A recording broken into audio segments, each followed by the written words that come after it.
আজকে আমি রিপ্রোডাক্টিভ হেলথের থার্ড পার্টটা নিয়ে এসেছি। রাদার তোমরা বলতে পারো এটা লাস্ট পার্ট রিপ্রোডাক্টিভ হেলথের। আগের যে ভিডিও তোমরা দেখেছো তাতে তোমরা বার্থ কন্ট্রোল মেথডগুলো দেখেছো। তারও আগে যে 1 নম্বর ভিডিওটা ছিল সেখানে বিভিন্ন এসটিডিগুলো নিয়ে আলোচনা করা ছিল। তো আজকের ভিডিওতে তোমরা দেখবে কন্ট্রাসেপটিভ মেথডগুলো ইউজ করার পরও অনেক সময় কনসিভ করে যায় বা বেবি চলে আসে।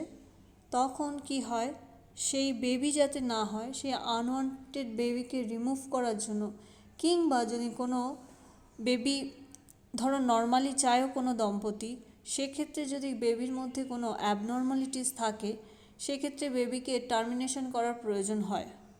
তো সেই আনওয়ান্টেড বেবি বলো বা কোনো বেবির মধ্যে যদি অ্যাবনর্মালিটিস থাকে, সেই বেবিকে টার্মিনেশন করার জন্য যে প্রসেস অবলম্বন করা হয় তাকে বলা হয় এমটিপি, যার ফুল ফর্ম হলো মেডিকেল টার্মিনেশন অফ প্রেগনেন্সি, যেটা তোমরা সবাই শুনে থাকবে অ্যাবর্শন ওয়ার্ডটা। এই মেডিকেল টার্মিনেশন অফ প্রেগনেন্সিরই সহজ ভাষা হলো অ্যাবর্শন। তো এই এমটিপি নিয়ে 1971 সালে মানে 1971-এ একটা ইন্ডিয়াতে ল তৈরি হয়েছিল, সেটার নাম হলো এমটিপি অ্যাক্ট। যাতে বলা হয়েছিল 20 সপ্তাহের মধ্যে যদি হয় বেবির প্রেগনেন্ট অবস্থা আর কি, বেবির বয়স যদি 20 সপ্তাহ হয় প্রেগনেন্সি অবস্থায়, তখন যদি সেই বেবিকে রিমুভ করা হয় তাহলে আইনের ক্ষেত্রে কোনো সমস্যা হয় না। কিন্তু 20 সপ্তাহের পর যদি হয়, তখন যদি কোনো অ্যাবর্শন করা হয় সেটা কিন্তু লিগ্যাল প্রসিডিওরের মধ্যে পড়ে। কিন্তু 20 সপ্তাহটা অনেকটা সময়, সেটা অনেকটাই ডেভেলপ করে যায় সেই সময় বেবি। প্রেগনেন্সি পিরিয়ডটা অনেকটা সময়, 5 মাস মানে 20 সপ্তাহ মানে 5 মাস, সেটা অনেকটাই সময়। তাহলে যদি অ্যাবর্শনটা করতে হয় সব থেকে ভালো 12 উইকের মধ্যে করা, মানে 12 সপ্তাহের মধ্যে করা। কেননা যদি যত দিনটা হবে প্রেগনেন্সি পিরিয়ডটা এগোবে, ততই কিন্তু মায়ের ক্ষেত্রে বিভিন্ন রকম মানে সমস্যাগুলো দেখা দিতে পারে। কেন তোমরা সেটা ভালো করেই বুঝতে পারছো, কারণ রিপ্রোডাকশন হিউম্যান যে রিপ্রোডাকশন নিয়ে তোমরা প্লাসেন্টার গঠনগুলো তোমরা পড়েছো, সেখানে বলা আছে যে প্লাসেন্টাটা যখন 3rd উইক থেকে 10th উইক পর্যন্ত ফর্ম হচ্ছে সময় লাগছে, কিন্তু তারপরে যত দিন যাচ্ছে প্লাসেন্টার ডেভেলপমেন্টটা তত বেশি স্ট্রং হচ্ছে এবং তত মায়ের এন্ডোমেট্রিয়ামের মধ্যে বেশি পরিমাণে গেঁথে যাচ্ছে। ফলে যত দেরি হবে, 12 সপ্তাহের পর যত দেরি হতে থাকবে, তত যদি অ্যাবর্শন করা হয় তখন কিন্তু মায়ের ব্লিডিং বেশি হবে, ক্ষয়ক্ষতি বেশি হবে এবং অনেক সময় মায়ের ক্ষেত্রে মৃত্যুও হতে পারে। তো এই যে এই প্রসিডিওর মেনটেন করে এমটিপি করা হয়, তার একটা প্রসিডিওরের নাম হলো অ্যাবর্শন পিল। তো এই অ্যাবর্শন পিল ইউজ করেও কিন্তু এই এমটিপি বা মেডিকেল টার্মিনেশন অফ প্রেগনেন্সি করা হয়, মানে অ্যাবর্শন করা হয় কিভাবে, অ্যাবর্শন পিল ইউজ করে। সেই অ্যাবর্শন পিল ইউজ করলে কি হয়, সেটা প্রথমে যেটা করে, প্রেগনেন্সির সময় তো প্রজেস্টেরন লেভেলটা হাই থাকা প্রয়োজন, কিন্তু অ্যাবর্শন পিল কী করে, সেই প্রজেস্টেরন লেভেলটাকে কমিয়ে দেয়। আরেকটা কাজ করে যেটা হলো ইউটেরাসের মধ্যে সংকোচন প্রসারণ করার ফলে যে বেবিটা ফর্ম করে সেটা এন্ডোমেট্রিয়াম থেকে ছিঁড়ে যায়। তাহলে এইভাবে অ্যাবর্শন পিলের মাধ্যমেও কিন্তু ভ্রূণকে অ্যাবর্ট করা যায়, কিন্তু সেটা অবশ্যই ভ্রূণের যে সময়সীমা হবে সেটা 9 থেকে 10 সপ্তাহের মধ্যে হতে হবে। তারপরে করলে কিন্তু বিভিন্ন রকম ক্রিটিক্যাল সিচুয়েশান তৈরি হতে পারে। নেক্সট যে প্রসিডিওরটা রয়েছে সেটা হলো প্রোস্টাগ্ল্যান্ডিন বা স্যালাইন ইঞ্জেকশন। এটা কি করে হয় সেটা শোনো তোমরা। মায়ের মধ্যে যে অ্যামনিওটিক স্যাক থাকে তার মধ্যেই কিন্তু বেবি থাকছে। তো এই অ্যামনিওটিক স্যাকের মধ্যে কি করতে হবে, স্যালাইন বা প্রোস্টাগ্ল্যান্ডিন ইনজেক্ট করতে হবে। এই স্যালাইন বা প্রোস্টাগ্ল্যান্ডিন যখন এই অ্যামনিওটিক স্যাকের মধ্যে ইনজেক্ট করা হয়, তখন কি হয়, এন্ডোমেট্রিয়াম ওয়ালের মধ্যে সংকোচন এবং প্রসারণ হতে শুরু করে। কন্টিনিউয়াসলি যদি এই সংকোচন প্রসারণ হতে শুরু করে, তাহলে এন্ডোমেট্রিয়ামের গায়ে লেগে থাকা যে প্লাসেন্টা সেটা কি করবে, ওখানে আর আটকে থাকতে পারবে না, খুলে যেতে চাইবে ওখান থেকে, এন্ডোমেট্রিয়ামের ওয়াল থেকে। ফলে টার্মিনেশন হয়ে যাচ্ছে বেবির। ভ্রূণ টার্মিনেশন হয়ে যাচ্ছে ওখান থেকে, তাই না? যদি প্লাসেন্টা ওখানটায় যদি লেগে না থাকতে পারে এন্ডোমেট্রিয়াম গায়ে, তাহলে তো টার্মিনেশন হচ্ছে না প্রেগনেন্সিটা। তাহলে এই প্রোস্টাগ্ল্যান্ডিন বা স্যালাইন ইঞ্জেকশনের মাধ্যমে কিন্তু মেডিকেল টার্মিনেশন সম্ভব প্রেগনেন্সির। এই যে প্রোস্টাগ্ল্যান্ডিন বা স্যালাইন ইঞ্জেকশনের মাধ্যমে যে মেডিকেল টার্মিনেশন অফ প্রেগনেন্সি করা হয়, তখন কিন্তু ভ্রূণের বয়স 16 থেকে 18 সপ্তাহের মধ্যে 18 সপ্তাহ মধ্যে এই প্রসিডিওরটা করা যেতে পারে। মানে মোটামুটি ধরো এটা সেকেন্ড ট্রাইমেস্টার, সেই সময়ের মধ্যেই কিন্তু এই স্যালাইন বা প্রোস্টাগ্ল্যান্ডিন ইঞ্জেকশনের মাধ্যমে প্রেগনেন্সি টার্মিনেট করা সম্ভব। নেক্সট যে প্রসেসটার কথা বলবো সেটা হলো কি DNC মেথড। DNC মেথডের মাধ্যমে কিন্তু মেডিকেল টার্মিনেশন অফ প্রেগনেন্সি করা যায়। ডি এর ফুল ফর্ম হলো ডায়ালেশন অ্যান্ড সি এর ফুল ফর্ম হলো কিওরটেজ। মানে ডায়ালেশন অ্যান্ড কিওরটেজ মেথডের মাধ্যমে কিন্তু প্রেগনেন্সি টার্মিনেট করা যায়। এই প্রসিডিওরের মাধ্যমে যে টার্মিনেট করতে হবে প্রেগনেন্সি, সেই সময় ভ্রূণের বয়স হতে হবে 12 থেকে 16 সপ্তাহের মধ্যে। তো এই প্রসিডিওরে কি করা হয়, সবার ফার্স্টে যে সার্ভিক্স রিজিয়ন আছে, এই সার্ভিক্স রিজিয়নটা ডায়ালেটের যন্ত্র দিয়ে ফাঁকা বা গ্যাপ করতে হবে। মানে সার্ভিক্স রিজিয়নটাকে কি করতে হবে, এক্সপ্যান্ড করতে হবে। এই যে এক্সপ্যান্ড করছে তার আগে কিন্তু লোকাল অ্যানাস্থেসিয়া দিয়ে সেই জায়গাটাকে কি করে নিতে হবে, অবশ করে নিতে হবে। তারপরে সেই ডায়ালেটের যন্ত্র দিয়ে সেই সার্ভিক্স রিজিয়নটাকে এক্সপ্যান্ড করতে হবে। তারপরে কি হবে, কিওরটেজ একটা স্পুনের মতো এরকম যন্ত্র, সেইটা দিয়ে সেইটা ওই সার্ভিক্স রিজিয়নের মধ্যে ঢুকিয়ে যে এন্ডোমেট্রিয়ামের ওয়ালের মধ্যেই তো এই প্লাসেন্টা আর টিস্যুটা আটকে আছে, ভ্রূণের যে টিস্যু সেগুলো আটকে আছে, সেইটাকে স্ক্র্যাপ করতে হবে। স্ক্র্যাপ করতে হবে মানে ওই প্লাসেন্টা আর ভ্রূণটা শুদ্ধ ওই চেছে ওই সার্ভিক্স রিজিয়নের মধ্য দিয়ে বাইরে বার করে নিতে হবে। তো এটাও একটা কিন্তু মেডিকেল টার্মিনেশন অফ প্রেগনেন্সির একটা প্রসেস। তাহলে এই প্রসেসটার নাম কি হলো, এই প্রসেসটার নাম হলো DNC method, dilation and curettage method. Next যে প্রসিডিওরটা আছে সেটা হলো ভ্যাকুয়াম অ্যাসপিরেশন প্রসেস। এর মাধ্যমেও কিন্তু প্রেগনেন্সি টার্মিনেট করা হয়। তাহলে এই প্রসিডিওরে কি করা হয়, এই প্রসিডিওরটা কিন্তু ভ্যাকুয়াম ক্লিনারের মতো কাজ করে। ভ্যাকুয়াম ক্লিনার যেমন ঘর ক্লিন করতে কাজে লাগে, ভ্যাকুয়ামের মাধ্যমে করতে হলে কি করতে হয়, সবার ফার্স্টে কিন্তু লোকাল অ্যানাস্থেসিয়া করে নিতে হবে। তারপরে কিন্তু ভ্রূণ আর প্লাসেন্টাকে উপড়ে ফেলতে হবে। তো এই প্রসেসে কি করা হয়, সবার ফার্স্টে লোকাল অ্যানাস্থেসিয়া করা হলো। তারপরে ওই যে ভ্যাকুয়াম অ্যাসপিরেশন যন্ত্রটা আছে, সেই যন্ত্রটাকে সার্ভিক্স রিজিয়নের মধ্য দিয়ে কোথায় ঢোকাতে হবে, ইউটেরাসের মধ্যে ঢোকাতে হবে। তারপরে আস্তে আস্তে প্রেশারটা দিতে হবে। তার ফলে কি হচ্ছে, এন্ডোমেট্রিয়ামের যে প্লাসেন্টা, তখন প্লাসেন্টাটা আলগা হয়ে যাচ্ছে, প্লাসেন্টাটা খুলে যায়। ফলে প্লাসেন্টা এবং ভ্রূণ সবই তো নষ্ট হয়ে যাচ্ছে। যে প্রেশারটা দেওয়া হচ্ছে তখন প্লাসেন্টা এবং ভ্রূণ সবটাই নষ্ট হয়ে যাচ্ছে। তারপরে ভ্যাকুয়াম ওই অ্যাসপিরেশন যন্ত্রের মাধ্যমে ওই ভ্রূণ আর প্লাসেন্টা একসঙ্গে কিন্তু বার করে নিতে হবে। এই যে প্রসেস, এই যে টার্মিনেশন প্রসেস, এটাও কিন্তু 12 উইকের মধ্যে হতে হবে। তাহলে ভ্যাকুয়াম অ্যাসপিরেশনের মাধ্যমেও কিন্তু টার্মিনেট করা যায় প্রেগনেন্সি, তাই তো?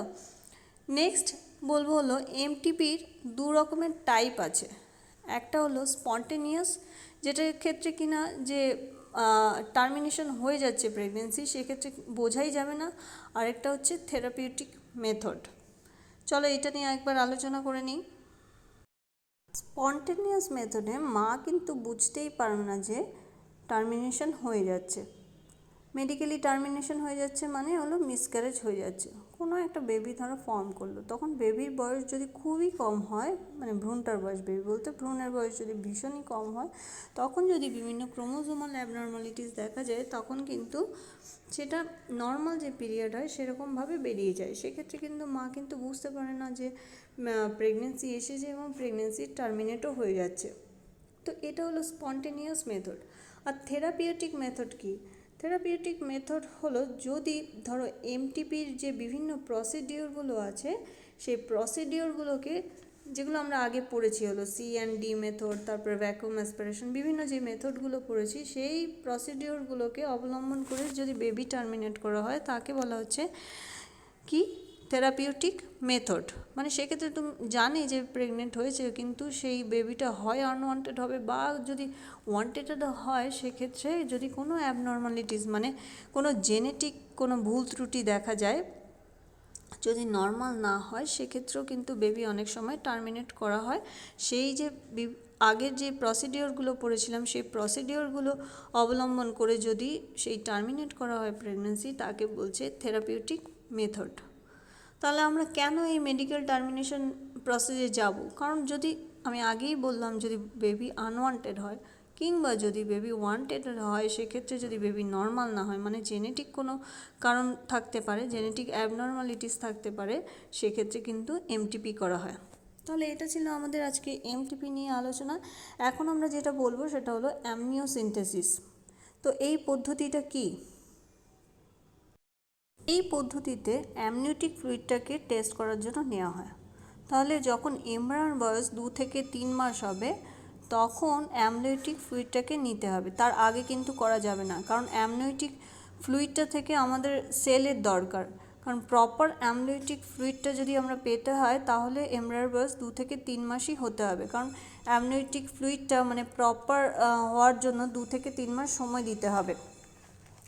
তো কি করা হয়, এই অ্যামনিওটিক ফ্লুইডটাকে ইঞ্জেকশনের মাধ্যমে প্রথমে কালেক্ট করা হয়।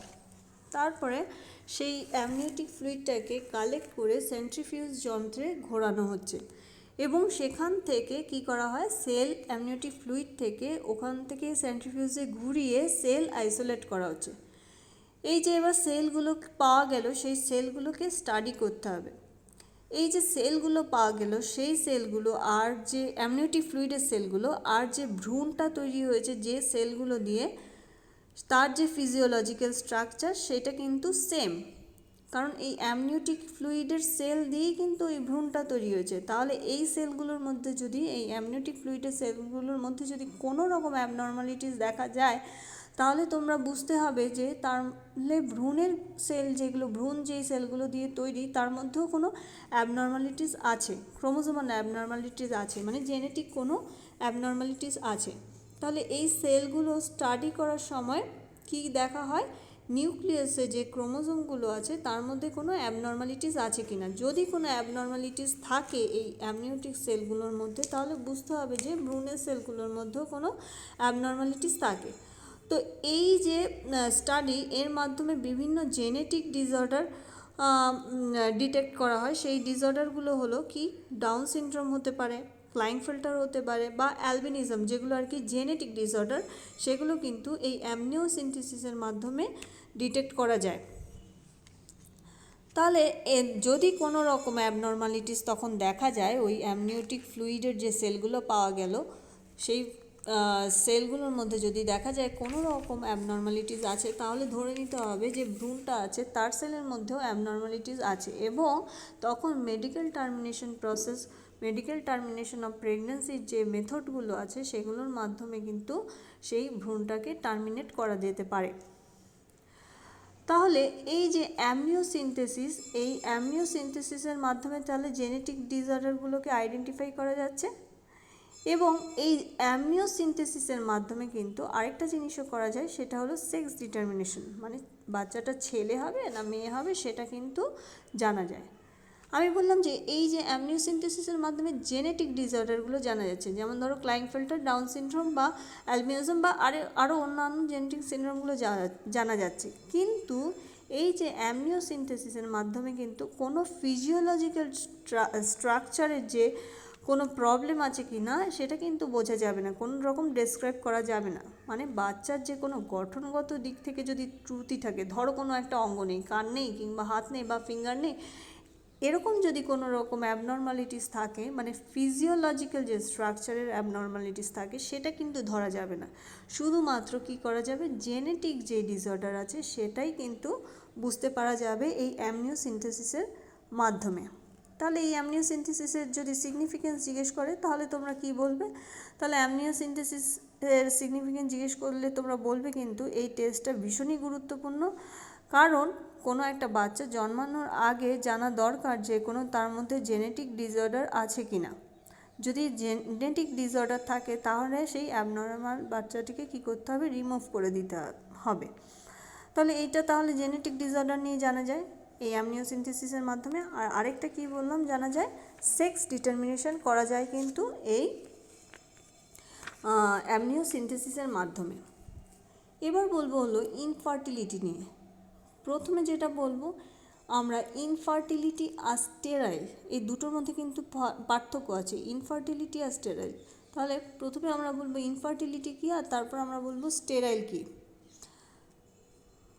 ইনফার্টিলিটি হলো যারা ফার্টাইল কিন্তু কোনো না কোনো প্রবলেম রয়েছে সন্তান ধারণে, কিন্তু সার্টেন মেডিকেশনের মাধ্যমে কিন্তু তারা সন্তান ধারণে সক্ষম, তাদের বলছে ইনফার্টাইল।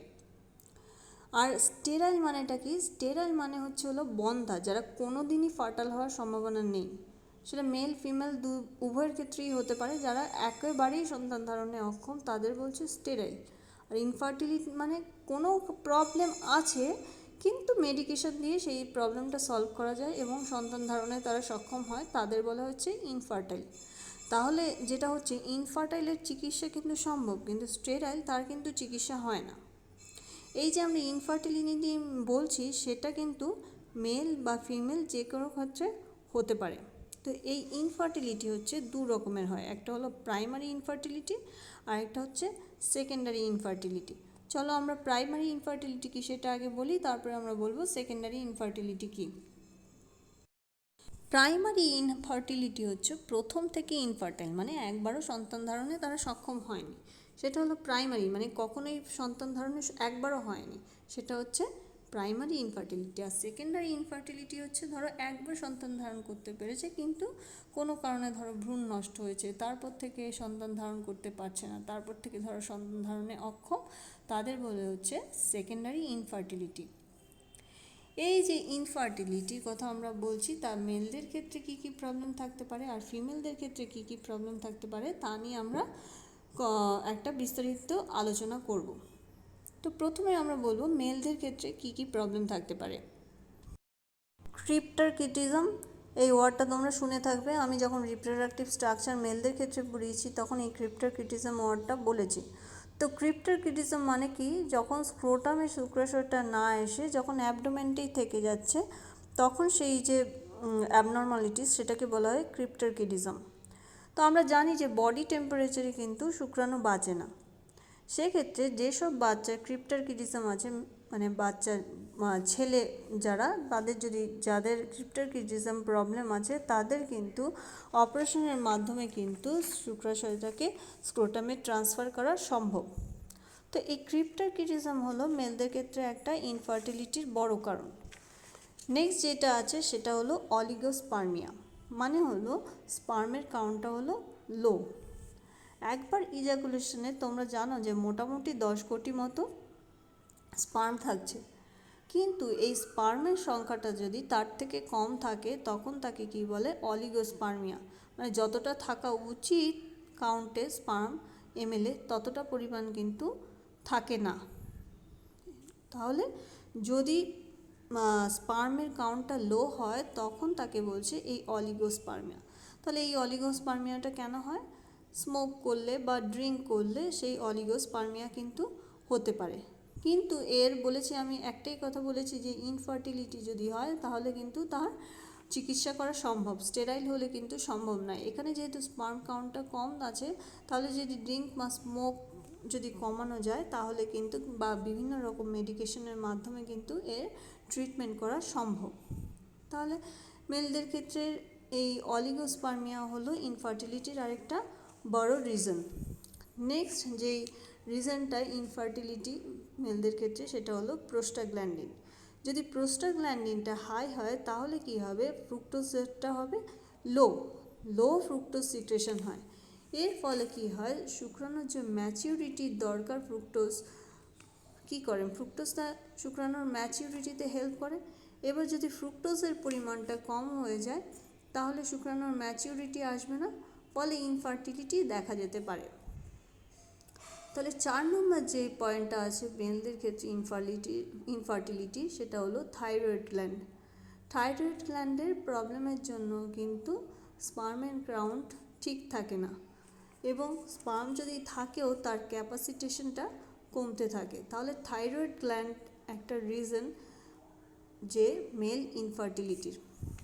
নেক্সট যেটা হলো, স্পার্মদের জন্য মর্টিলিটি যদি ঠিকভাবে না থাকে, মর্টিলিটি যদি কম থাকে, মানে স্পার্মদের যদি চলন ক্ষমতাটা কম হয়, তাহলে তো তারা ওভা পর্যন্ত পৌঁছতে পারবে না। তাহলে মেলদের ক্ষেত্রে ইনফার্টিলিটির আরেকটা কারণ হলো স্পার্মদের যদি চলন ক্ষমতা কম থাকে। নেক্সট যেটা মেলদের ক্ষেত্রে ইনফার্টিলিটির কারণ হচ্ছে সিমেন্স অ্যান্টিস্পার্ম অ্যান্টিবডি। মানে কিছু কিছু জায়গায় কি দেখা যায়, আইজিএ বা আইজিএম বলে কিছু অ্যান্টিবডি রয়েছে, সেইগুলো কি করে স্পার্মগুলোকে নষ্ট করে দেয়। এর ফলে কি হয়, সিমেন্সের মধ্যে যে অ্যান্টিস্পার্ম অ্যান্টিবডি থাকে সেগুলো কিন্তু সিমেন্সে থাকে স্পার্মকে নষ্ট করে দেওয়ার জন্য। তাহলে এর ফলেও কিন্তু স্পার্ম কাউন্টটা কমে যায়। তাহলে এগুলো হলো মেলদের ক্ষেত্রে মোটামুটি ইনফার্টিলিটির কারণ। তাহলে আমি কি বললাম, একটা বললাম ক্রিপ্টারকিডিজম, আরেকটা বললাম অলিগোস্পার্মিয়া, আরেকটা বললাম প্রোস্টাগ্ল্যান্ডিন যদি হাই থাকে, নেক্সট যেটা বললাম থাইরয়েড গ্ল্যান্ডের প্রপার যদি যে সিক্রিশন হয় সেটা যদি প্রপার না থাকে সেই কারণে, বা স্পার্মদের চলন ক্ষমতা যদি কম থাকে, কিংবা সিমেন্সের মধ্যে যদি অ্যান্টিস্পার্ম অ্যান্টিবডি থাকে, সেক্ষেত্রেও কিন্তু মেলদের ইনফার্টিলিটি দেখা যায়। এবার যেটা আলোচনা করব ফিমেলদের ক্ষেত্রে ইনফার্টিলিটির কারণ নিয়ে। ফিমেলদের ক্ষেত্রে এগ ফর্মেশনের যে প্রসেস সেটাকে বলছে উজেনেসিস। এবার যদি এগটা প্রডিউস না হয়, মানে উজেনেসিস প্রসিডিওরটা যদি না হয়, তাহলে ফিমেলদের ক্ষেত্রে একটা ইনফার্টিলিটির কারণ। তাহলে এখান থেকে ধরো ওভারি থেকে ধরো এগ প্রডিউস হচ্ছে না, উজেনেসিস হচ্ছে না, তাহলে সেটা একটা ইনফার্টিলিটির কারণ। আরেকটা রিজন হতে পারে, ধরো এগ প্রডিউস হচ্ছে কিন্তু কোনো কারণে এই যে ফিমটি আছে, ফিমটি সেই ওভারি থেকে এগটাকে ক্যাচ করছে না, তাহলে সেটাও একটা ইনফার্টিলিটির কারণ। কিংবা ধরো এগটা প্রডিউস হচ্ছে এবং ফিমরিও ক্যাচ করছে, কিন্তু সেটা কিন্তু মুভ করে অ্যাম্পুলার রিজিয়ন পর্যন্ত যাচ্ছে না। অ্যাম্পুলার রিজিয়ন পর্যন্ত যাচ্ছে না কেন, তোমরা আগে রিপ্রোডাক্টিভ যে স্ট্রাকচার ফিমেলদের ক্ষেত্রে পড়েছিলে, সেখানে আমি বলেছিলাম যে এই যে ফ্যালোপিয়ান টিউবের মধ্যে কতগুলো সিলিয়া আছে, সেই সিলিয়াগুলো কন্টিনিউয়াসলি মুভ করে। এর ফলে কি হয়, এগটা মুভ করে অ্যাম্পুলার রিজিয়নের দিকে যায়। একটা ফিমরি থেকে মুভ করে করে অ্যাম্পুলার রিজিয়নের দিকে যায়, এবং এই অ্যাম্পুলার রিজিয়নে গিয়ে স্পার্মের সঙ্গে ফিউজ হয় বা ফার্টিলাইজেশন হচ্ছে। এবার যদি সিলিয়াটা না থাকে বা সিলিয়া মুভমেন্টটা যদি না থাকে, মানে কি বলেছিলাম, সিলিয়া মুভমেন্ট যদি না হয় সেটাকে কি বলেছিলাম, ইনমোবাইল সিলিয়ারি সিনড্রোম। সেই সিনড্রোমটা যদি দেখা যায়, সিলিয়া যদি মুভ না করে, তাহলে একটা তো সেই অ্যাম্পুলার রিজিয়ন পর্যন্ত পৌঁছতে পারবে না, তার মানে সেখানে স্পার্ম এলেও ফার্টিলাইজেশন হবে না।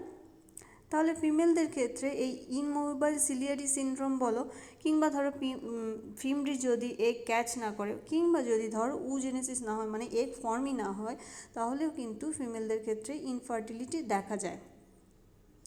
আরেকটা কারণ আছে, ধরো সেইখানে অ্যাম্পুলার রিজিয়ন পর্যন্ত এলো এগ, কিন্তু ফ্যালোপিয়ান টিউবে যদি কোনো রকম ব্লকেজ থাকে, তাহলে স্পার্ম এখান দিয়ে আসতে পারবে না, তাহলে ফিউশন হবে না এগের সাথে স্পার্মের। তাহলে ফ্যালোপিয়ান টিউবে যদি ব্লকেজ থাকে, তাহলেও কিন্তু ইনফার্টিলিটি দেখা যাবে ফিমেলদের ক্ষেত্রে। কিংবা ধরো টিউবের মধ্যে, এই ফ্যালোপিয়ান টিউবে যদি কোনো রকম টিউবাল ইনফেকশন থাকে, ইনফেকশন থাকলে কি হবে, সেখানে কিন্তু ফার্টিলাইজেশন সম্ভব নয়, তাহলে সেক্ষেত্রেও কিন্তু ফিমেলদের ক্ষেত্রে ইনফার্টিলিটি দেখা যাবে।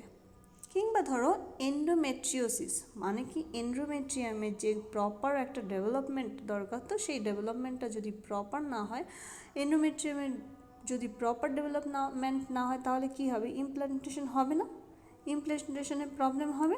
তাই এন্ডোমেট্রিওসিস বা এন্ডোমেট্রিয়ামের গঠনে যদি প্রবলেম থাকে, তাহলে কিন্তু ইনফার্টিলিটি দেখা যাবে ফিমেলদের ক্ষেত্রে। কিংবা ধরো ফিমেলরাই তো পুরো দায়ী পুরো প্রেগনেন্সিটার জন্য, পুরো এতটা সময় নেয় প্রেগনেন্সি, তাই ফিমেলদের ক্ষেত্রে ইনফার্টিলিটিটা কিন্তু বিভিন্ন রকম প্রবলেম দেখা যায়। মেলদের ক্ষেত্রে মেলরাও যেমন ইনফার্টিলিটির জন্য 50% দায়ী, ফিমেলরাও 50% দায়ী, কিন্তু মেলদের ক্ষেত্রে যে প্রবলেমসগুলো আছে সেটা মানে কিছু নাম, অল্প কিছু নাম, কিন্তু ফিমেলদের ক্ষেত্রে কিন্তু অনেক রকমের প্রবলেম দেখা যায়, কিন্তু মেলরাও কিন্তু 50% দায়ী ইনফার্টিলিটির জন্য।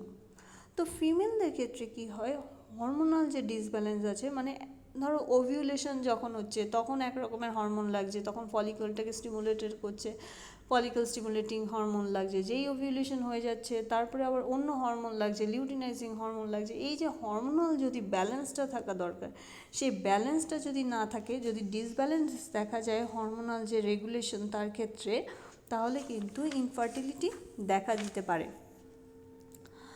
এবার যদি ধরো ইমপ্লান্টেশন হলো কিন্তু ধরো প্লাসেন্টা, এখানে ধরো ইমপ্লান্টেশন হয়ে গেল এন্ডোমেট্রিয়ামের মধ্যে, কিন্তু প্লাসেন্টা যদি প্রপারলি গ্রো না করে তাহলে কী হবে, মিসক্যারেজ হয়ে যাবে, সেটাও একটা ইনফার্টিলিটির কারণ। আরেকটা ধরো ভ্যাজাইনা রিজিয়নটা যদি খুব অ্যাসিডিক হয় তাহলে কী হবে, ভ্যাজাইনা রিজিয়নটা, এই যে ভ্যাজাইনা রিজিয়ন, এই ভ্যাজাইনা রিজিয়নটা যদি খুব অ্যাসিডিক হয় তাহলে কী হবে, স্পার্ম যখন আসবে তখন স্পার্মটা কী হবে, তখন নষ্ট হয়ে যাবে। তাহলে ভ্যাজাইনা রিজিয়নের পিএইচটা যদি কম থাকে, মানে খুব অ্যাসিডিক হয়, তাহলে কিন্তু স্পার্ম নষ্ট হয়ে যাবে, এর ফলে কিন্তু ফার্টিলাইজেশন সম্ভব নয়। তাহলে আমি এখানে অনেকগুলো কারণ দেখিয়েছি, ব্লকেজ থাকতে পারে, বা উজেনেসিস না হতে পারে, বা ফিমডি ক্যাচ করতে না পারে, বা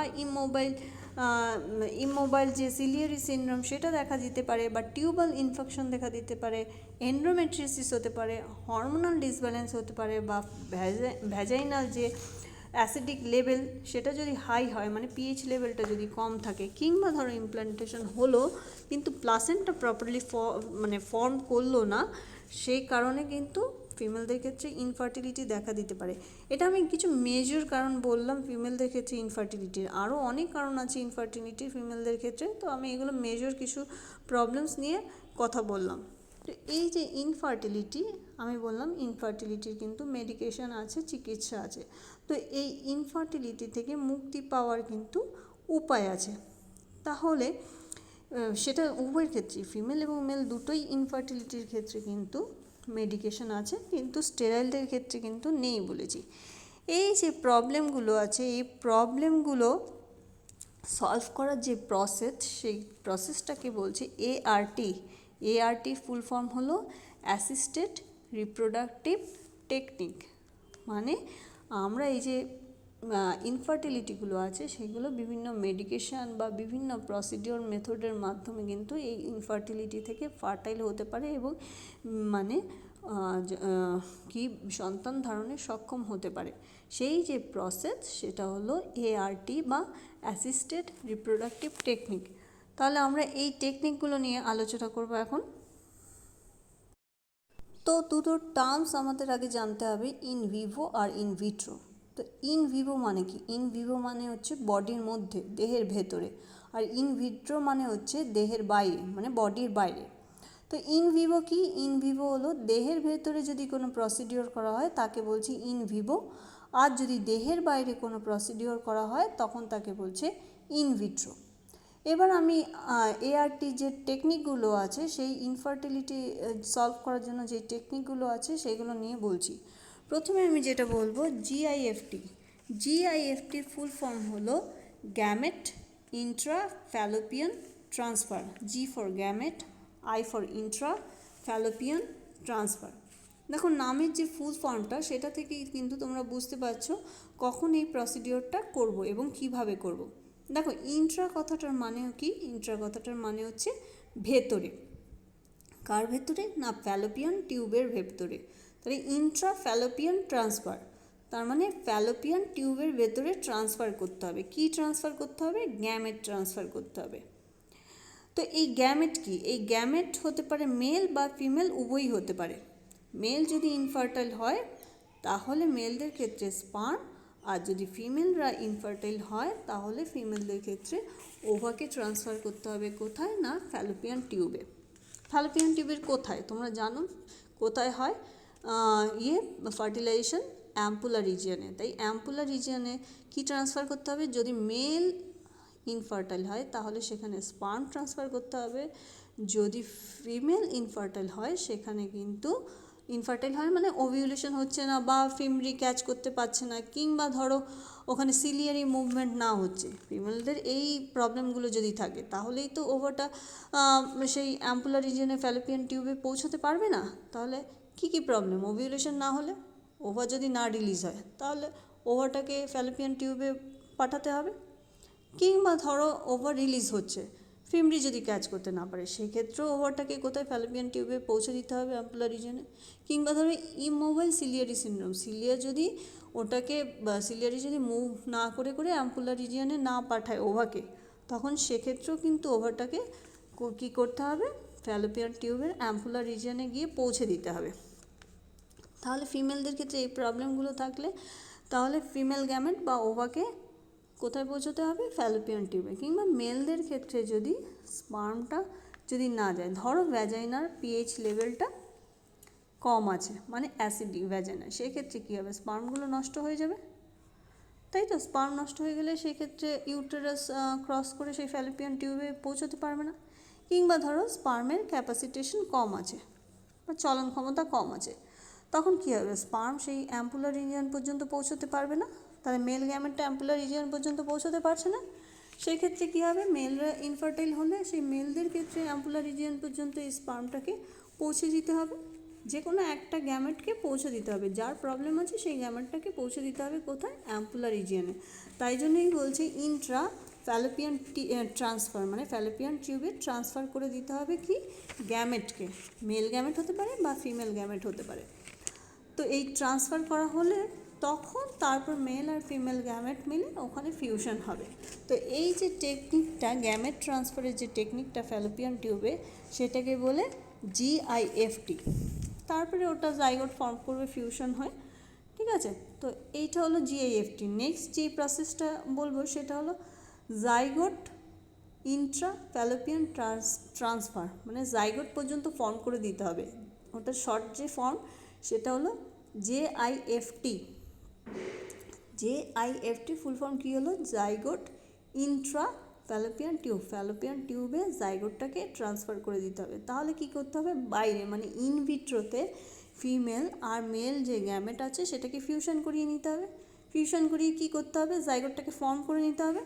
জাইগোটটা ফর্ম করিয়ে এইবারে অ্যাম্পুলার রিজিয়নে যদি ট্রান্সফার করে দেওয়া হয়, তারপরে অ্যাম্পুলার রিজিয়ন থেকে সেখানে মরুলা, ব্লাস্টুলা, গ্যাস্টুলা যে প্রসিডিওরগুলো এমব্রায়োজেনেসিসে তোমরা পড়েছো, সেই প্রসেসগুলো হয়ে গিয়ে সেটা কি এন্ডোমেট্রিয়ামের ওয়ালে গিয়ে আটকাবে। তাহলে মূল কথা হলো কি, এখানে জাইগোট পর্যন্ত তোমাকে আগে পৌঁছে দিতে হবে। তাহলে জাইগোটটা যে তৈরি করবে সেটা তোমাকে ইনভিট্রো মানে বাইরে তোমাকে ফর্ম করে নিতে হবে জাইগোটটা, তারপরে সেটাকে তুমি ফ্যালোপিয়ান টিউবে ট্রান্সফার করতে হবে। ফ্যালোপিয়ান টিউবের কোন রিজিয়নে? অ্যাম্পুলার রিজিয়নে ট্রান্সফার করে দিলে তাহলে এই যে টেকনিক যেটা বললে, তাহলে জাইগোট ইন্ট্রা ফ্যালোপিয়ান ট্রান্সফার, মানে জাইগোটটাকে ফ্যালোপিয়ান টিউবের ভেতরে ট্রান্সফার করে দিতে হবে। আর এই জাইগোটটাকে কোথায় করতে হবে? বাইরে, মানে দেহের বাইরে ইনভিট্রো এই প্রসেসটাকে করতে হবে, জাইগোট ফর্মেশনটা। নেক্সট যেটা বলবো সেটা হলো আর্টিফিশিয়াল ইনসেমিনেশন। আর্টিফিশিয়াল ইনসেমিনেশনকে সংক্ষেপে কী বলে? AI, A for artificial, I for insemination. ধরো মেলদের ক্ষেত্রে কোনো ইরেকশনের প্রবলেম থাকলো, তাহলে ইনসেমিনেশন হচ্ছে না। কিংবা ধরো অলিগোস্পার্মিয়া, মানে হলো স্পার্মটা প্রপার প্রডিউস হচ্ছে না, মানে স্পার্মের যে কাউন্ট সেই কাউন্টটা কম থাকছে, তাহলে কি হলো? ইরেকশনের প্রবলেম থাকতে পারে বা ইনসেমিনেশনের প্রবলেম থাকতে পারে বা স্পার্ম কম থাকছে, মানে অলিগোস্পার্মিয়া যদি হয় সেক্ষেত্রে কী হচ্ছে? অন্য কোনো মেলের থেকে স্পার্মের হেল্প নেওয়া যেতে পারে। তো সেই স্পার্ম কোথায় পাবে? সেই স্পার্ম পাবে আবার স্পার্ম ব্যাংকে পাবে, ঠিক আছে? সেই স্পার্মটাকে কী করবে? ফিমেলের ভ্যাজাইনাল রিজিয়নে বা ইউটেরাসের মধ্যে পুট করা হয়, মানে আর্টিফিশিয়ালি ইনসেমিনেশন করা হচ্ছে। এখানে যে মূল কথা যেটা আমি বলছি সেটা হলো মেল পার্টনারের ইরেকশনের বা স্পার্ম প্রোডাকশনের ক্ষেত্রে প্রবলেম থাকলেই কিন্তু স্পার্ম ব্যাংক থেকে স্পার্মের হেল্প নিতে পারে ফিমেল, এবং এই যে ফিমেলদের ক্ষেত্রে যে আর্টিফিশিয়াল ইনসেমিনেট করা হচ্ছে, মানে অন্য কোনো মেলের যে স্পার্ম নেওয়া হচ্ছে সেটাকে বলা হচ্ছে আর্টিফিশিয়াল ইনসেমিনেশন করা। তো নেক্সট যে প্রসেসটা পড়বো সেটা হলো ইনভিট্রো ফার্টিলাইজেশন। ইনভিট্রো ফার্টিলাইজেশনটাকেই বলা হচ্ছে কিন্তু test tube baby. Test tube baby মানে টেস্ট টিউবের মধ্যে বেবি হচ্ছে তা নয় কিন্তু। ইনভিট্রো সেটা কী প্রসেসটা হচ্ছে সেটা আমি বলছি। তো ইনভিট্রো ফার্টিলাইজেশনের সংক্ষেপে যে নামটা হলো আইভিএফ। আইভিএফ মানে হচ্ছে ফার্টিলাইজেশন প্রসেসটা, সেটা কিন্তু দেহের বাইরে হচ্ছে। ইনভিট্রো মানে দেহের বাইরে, আমি আগেই বলেছি ইনভিট্রো মানে দেহের বাইরে। তাহলে সেটা কি হচ্ছে, সেটাও কিন্তু দু জায়গা থেকে গ্যামেট কালেক্ট করা হচ্ছে, মানে মেলদের থেকেও গ্যামেট নেওয়া হচ্ছে আর ফিমেলদের থেকেও গ্যামেট নেওয়া হচ্ছে। এবার সেই গ্যামেটটা নিয়ে দুটোর ফিউশন করিয়ে কিন্তু কী করা হচ্ছে, জাইগোট ফর্ম করা হচ্ছে। এবার জাইগোট ফর্ম করে কিন্তু সেটা যদি ফ্যালোপিয়ান টিউবে ট্রান্সফার করা হতো তাহলে তো জিআইএফটি বলতো, কিন্তু সেই জাইগোটটাকে মরুলা দশা শেষ করে ব্লাস্টুলা দশায় গিয়ে সেটাকে কি করা হবে, ইউটেরাসের মধ্যে ইনজেক্ট করা হবে। মানে ব্লাস্টুলা স্টেজ পর্যন্ত তোমাকে বাইরে করানো হচ্ছে, ব্লাস্টুলা স্টেজ পর্যন্ত বাইরে করিয়ে তারপরে এটা ইনজেক্ট করা হবে ইউটেরাসের মধ্যে। এটা সাকসেস রেট কিন্তু ভীষণ কম এবং ভীষণ এক্সপেন্সিভ একটা প্রসেস। এটা টেস্ট টিউবের মধ্যে করা হয় বলে এটাকে টেস্ট টিউব বেবি বলে। এখানে কিন্তু ব্লাস্টুলা দশা পর্যন্ত খেয়াল রেখো, ব্লাস্টুলা স্টেজ পর্যন্ত ইনভিট্রো করা হয়, মানে দেহের বাইরে করা হয়। তারপরে ব্লাস্টুলা স্টেজটাকে করা হয়, ইনজেক্ট করা হয় কোথায়, ফিমেল বডিতে। তখন ওই ব্লাস্টুলা স্টেজটা গিয়ে ইমপ্লান্ট করে এন্ডোমেট্রিয়ামের মধ্যে। তো এই যে টেস্ট টিউব যে ফার্স্ট বেবি, তার ওয়ার্ল্ডের যে ফার্স্ট টেস্ট টিউব বেবি তার নাম হলো কি লুইস জয় ব্রাউন। আর ইন্ডিয়ার ক্ষেত্রে নাম হলো কানুপ্রিয়া আগরওয়াল, যাকে তোমরা দুর্গা কথা বলেও চেনো। কানুপ্রিয়া আগরওয়াল, দুর্গা। এর যে ডক্টর ইন্ডিয়াতে তার নাম হলো সুদাস মুখোপাধ্যায়। তাহলে তোমাদের যদি বলে যে ওয়ার্ল্ডের ফার্স্ট টেস্ট টিউব বেবিকে, তাহলে তোমরা কিন্তু নাম বলবে লুইস জয় ব্রাউন, আর ইন্ডিয়ার ক্ষেত্রে হলো কানুপ্রিয়া আগরওয়াল, যাকে সংক্ষেপে আমরা দুর্গা নামে জানি।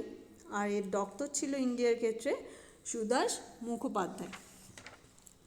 তো এই আইভিএফ প্রসেসটা তাহলে জানলে, এই আইভিএফ প্রসেসটাকে কিন্তু করার সময় কিন্তু সবার ফার্স্টে ওভারিটাকে কিন্তু স্টিমুলেট করা হচ্ছে। ওভারিটাকে কীভাবে স্টিমুলেট করা হচ্ছে, ওভারিটাকে স্টিমুলেট করা হচ্ছে বিভিন্ন হরমোনাল ইনজেক্ট করে। এবার যখন ওভারিটা স্টিমুলেট হচ্ছে তখন তো ওভার নিঃসরণ করবে, একবারে যখন নিঃসরণ হয়ে যায় তখন না, যেই মোমেন্টে দেখতে পাচ্ছে যে ওভার নিঃসরণ করবে তখন কি হয়, ইনজেকশানের মাধ্যমে, মানে আল্ট্রাসাউন্ড দিয়ে তোমরা সব আল্ট্রাসাউন্ড দিয়ে ডক্টর খেয়াল করছে এই মোমেন্টে ওভিউলেশনটা হবে, মানে ওভারটা রিলিজ করবে। সেই সময় কি করে, সেই সময় ওভারি থেকে সেই ওভাগুলোকে কালেক্ট করা হয়।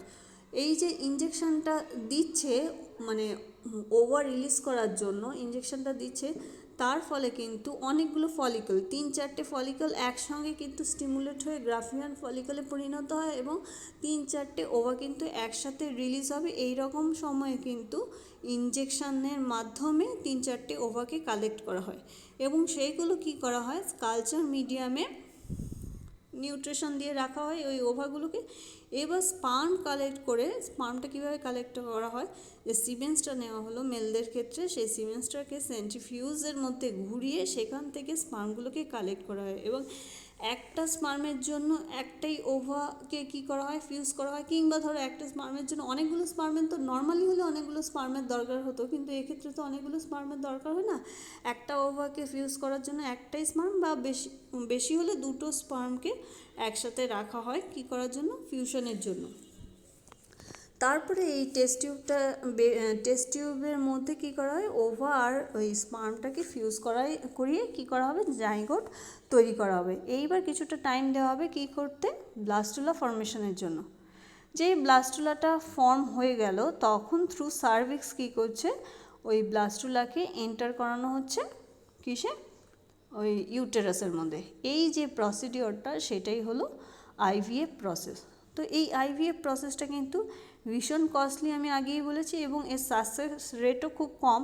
কারণ যত মানে টাইম পিরিয়ডটা ক্রস হবে, মানে ব্লাস্টুলা যখন ফর্ম হয়ে গেছে তখন ওই জায়গায় মানে খাপ খাওয়াতে সময় বেশি লাগবে, তাই না? গ্যামেট একটা যদি ইনজেক্ট করা হয় জিআইএফটি, সেটা গ্যামেটটা যত তাড়াতাড়ি না ফিউজ করবে এবং ওইখানের সঙ্গে মানিয়ে নেবে, তার থেকে যখন ব্লাস্টুলা তৈরি করে দেবে তখন সেখানে গিয়ে তো ঘুরে দেখতেও পারবে না কোন এন্ডোমেট্রিয়াম রিজিয়নটা ঠিক সুইটেবল ফর ওইখানে ইমপ্লান্ট করার জন্য। ফলে সাকসেস রেটটা কম হয়, 25% মাত্র সাকসেস রেট। তো এগুলো হলো মোটামুটি হলো রিপ্রোডাক্টিভ টেকনিক যেগুলো বলেছিলাম সেগুলো। তো আরেকটা যেটা টেকনিক আছে আইসিএসআই, সেটার ফুল ফর্ম কি? Intracytoplasmic sperm injection. এক্ষেত্রে কি করা হয়, যদি পলিস্পার্মের প্রবলেম থাকে, মানে অনেকগুলো স্পার্ম যদি ঢুকে যাওয়ার সম্ভাবনা থাকে ওভার মধ্যে, সেই ক্ষেত্রে কী হয়, একটাই স্পার্মকে ডিরেক্টলি ওভার মধ্যে ইনজেক্ট করা হয়। তো এই প্রসেসটাকে বলছি ইন্ট্রাসাইটোপ্লাজমিক স্পার্ম ইনজেকশন। মানে ওভার সাইটোপ্লাজম মানে কি, ওভার সাইটোপ্লাজমকে কী বলে, উপ্লাজম বলে। সেই উপ্লাজমের মধ্যে ডিরেক্টলি স্পার্মটাকে ইনজেক্ট করা হচ্ছে। তার মানে উপ্লাজমের মধ্যে স্পার্মটা যখন ঢুকে যাচ্ছে, তাহলে উপ্লাজমের মধ্যে যে নিউক্লিয়াস থাকে আর স্পার্মের নিউক্লিয়াস ফিউশন হয়ে জাইগোট তৈরি করছে। তাহলে এই প্রসিডিওরটা কখন করা হচ্ছে, যখন পলিস্পার্মি প্রবলেম থাকছে, মানে অনেকগুলো স্পার্ম যদি ওভার মধ্যে ঢুকে যাওয়ার সম্ভাবনা থাকছে, তখন একটাই স্পার্ম দরকার তো ওভারকে ফার্টিলাইজ করার জন্য, তখন একটা স্পার্ম ডিরেক্টলি ইনজেক্ট করে ঢোকানো হচ্ছে ওভার মধ্যে। এই যে প্রসিডিওরটা সেটাকে বলা হচ্ছে ইন্ট্রাসাইটোপ্লাজমিক স্পার্ম ইনজেকশন, বা সংক্ষেপে বলছে আইসিএসআই। তো এগুলো হলো টেকনিক ইনফার্টিলিটি ট্রিটমেন্টের। তাহলে কি কি পড়লাম সেগুলো হলো জিআইএফটি মানে গ্যামেট ইন্ট্রাফ্যালোপিয়ান ট্রান্সফার, মানে গ্যামেট ট্রান্সফার করা ফ্যালোপিয়ান টিউবের মধ্যে, তাই তো। আরেকটা বললাম হলো জেডআইএফটি মানে জাইগোট ট্রান্সফার করা হচ্ছে ফ্যালোপিয়ান টিউবের মধ্যে, জাইগোট ইন্ট্রাফ্যালোপিয়ান ট্রান্সফার, জেডআইএফটি। নেক্সট যে 3 নম্বরটা পড়লাম সেটা হলো এআই মানে আর্টিফিশিয়াল ইনসেমিনেশন। মানে যদি কোনো মেল পার্টনারের যদি ইরেকশন বা কোনো অলিগোস্পার্মিয়ার প্রবলেম থাকে, তখন স্পার্ম গ্ল্যান্ড থেকে কালেক্ট করা হয় সেই স্পার্ম এবং আর্টিফিশিয়ালি ইনসেমিনেশন করা হচ্ছে, তাকে বলছে এআই। আর মোস্ট কস্টলি যে মেথডটা বললাম সেটা হলো আইভিএফ, যেটা সংক্ষেপে টেস্ট টিউব বেবিও বলা হয়, সেই আইভিএফ পড়লাম। আর আইভিএফ প্রসেসটা আমরা বলেছি যে টেস্ট টিউব বেবি ফার্স্টকে নামগুলো বলে দিয়েছি, তোমরা জানো। এবং এই আইভিএফ পদ্ধতিতে আরেকটা কথা বলার আছে, আইভিএফ পদ্ধতিতে কিন্তু ভীষণ পরিমাণে একটোপিক প্রেগনেন্সি হওয়ার চান্সেস থাকে। আর লাস্ট যেই প্রসেসটা নিয়ে বললাম যে মেথডটার মাধ্যমে ইনফার্টিলিটি ট্রিটমেন্ট সম্ভব, সেটা হলো আইসিএসআই মানে ইন্ট্রাসাইটোপ্লাজমিক স্পার্ম ইনজেকশনের মাধ্যমে কিন্তু ইনফার্টিলিটি ট্রিটমেন্ট সম্ভব। এই মেথডগুলো যদি কোনো রকমভাবে কাজ না করে, তখন কিন্তু সারোগেট মাদারের হেল্প নেওয়া হয়। এবার সারোগেট মাদার কাকে বলে? সারোগেট মাদার হচ্ছে, ধরো কোনো ফিমেলের ভীষণ রকমের প্রবলেম আছে, কোনো রকমভাবেই কোনো মেথডের মাধ্যমেই যদি সলভ করা না যায়, বা ইভেন আইভিএফের মাধ্যমেও যদি সলভ করা না যায়, মানে ইউটেরাসে প্রবলেম আছে, ইউটেরাসে গাঁথতে পারবে না, তখন কি করা হয়, অন্য একটা ফিমেলের মধ্যে সেই মানে ওদের ওই মানে কোনো দম্পতির স্পার্ম এবং ওভার কালেক্ট করে ফিউশন করিয়ে সেখান থেকে জাইগোট থেকে ব্লাস্টুলা স্টেজ পর্যন্ত করা হলো, কিন্তু সেই ফিমেলের ইউটেরাসের এন্ডোমেট্রিয়ামের ওয়ালের প্রবলেম থাকার জন্য সেখানে ইমপ্লান্টেশনটা হবে না। তখন সেই ব্লাস্টুলা স্টেজটাকে কোথায় ট্রান্সফার করা হবে, অন্য কোনো ফিমেলে ট্রান্সফার করা হবে, এবং সেই যে ব্লাস্টুলা স্টেজটা সেটা কিন্তু প্রতিপালিত হবে অন্য ফিমেলের দেহে। দম্পতির কিন্তু গ্যামেট, কিন্তু অন্য ফিমেলের মধ্যে যদি সেটা প্রতিপালিত হয়, মানে 280 দিনের যেই টাইম পিরিয়ডটা, সেটা যদি অন্য ফিমেল, সেই ফিমেল কিন্তু রিলেটেড থাকতে হবে, মানে ভালো হয় সেটা যদি যেই মাদার গ্যামেটটা যার থেকে কালেক্ট করা হয়েছে তারই রিলেশনের কোনো ফিমেলের দেহে যদি সেই ব্লাস্টুলাটা ট্রান্সফার করা হয়, তার যে সাকসেস রেট সেটা বেশি হয়। তো ওই যে অন্য ফিমেল, তাকে বলা হচ্ছে হলো সারোগেট মাদার। তো এবার যেটা একটা বলবো, স্পার্ম ব্যাংক, এই ওয়ার্ডটা ইউজ করেছিলাম, স্পার্ম ব্যাংক বা ওভার ব্যাংক কি? স্পার্ম ব্যাংক মানে স্পার্মকে যেখানে প্রিজার্ভ করা হয়, যেমন আমরা এমনি ব্যাংক দেখি টাকা পয়সার ব্যাংক, সেরকম শুধু স্পার্ম বলতে মানুষের স্পার্ম না, বিভিন্ন অ্যানিমেলসের স্পার্ম কালেক্ট করে সেখানে স্টোর করা হয়, বা ওভারকে কালেক্ট করে সেখানে স্টোর করা হয়।